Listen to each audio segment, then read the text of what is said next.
দেখুন চাল দিয়ে হয়ে গেছে। আর ওই যে সঙ্গে আছে ফ্রেঞ্চ ফ্রাই।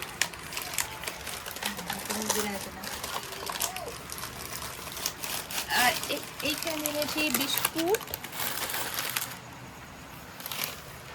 বিস্কুট দেবে না? এগুলো খেতে কেমন হয়েছে চায়ের সঙ্গে।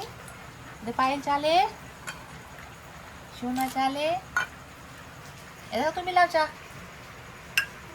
আর এটা আমি, দেখা যাক খেয়ে কেমন লাগছে।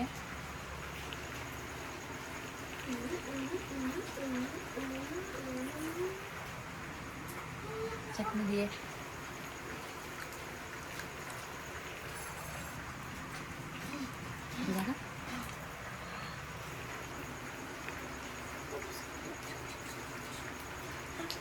দারুণ হয়েছে। বাইরে প্রচন্ড বৃষ্টি হচ্ছে আর ঘরের মধ্যে গরম গরম এই যে খাবার।